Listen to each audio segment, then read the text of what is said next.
Merci Clément pour ces dernières informations. Parlons industrie maintenant avec une usine de teillage de lin qui fonctionne depuis 4 mois à Barenton-Buny dans l'Aisne. Usine en expansion car la demande est croissante. Notre reportage avec Éric Henry.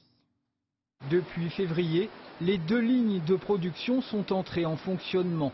24 salariés travaillent dans l'usine de Barenton-Buny. Le lin passe dans des tambours pour en extraire la fibre.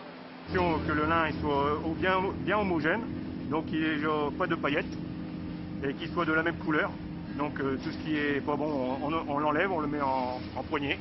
Vous êtes dans une usine de teillage. Ici, les différentes parties du lin sont séparées. Graines ou particules, chacune a son utilisation propre. Mais les fibres longues destinées au textile représentent 80% de la valorisation. La fibre de lin, elle est connue pour sa qualité d'être très résistante. Et donc le fait d'avoir une fibre assez longue et assez robuste permet de la travailler. Et c'est grâce à ça aussi qu'on peut avoir le plus beau fil possible et le plus long. La totalité de la production de ces fibres longues est transformée en tissu, en Inde ou en Chine. La demande est croissante. Aujourd'hui, il y a vraiment une très grosse demande en termes de lin, parce que le lin, il coche un peu toutes les cases. Aujourd'hui, c'est un textile naturel, respectueux de l'environnement et qui pousse localement.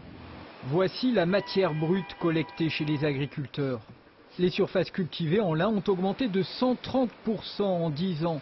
Dans l'Aisne, 70 cultivateurs approvisionnent la nouvelle usine. Aujourd'hui, elle vient exclusivement de l'Aisne.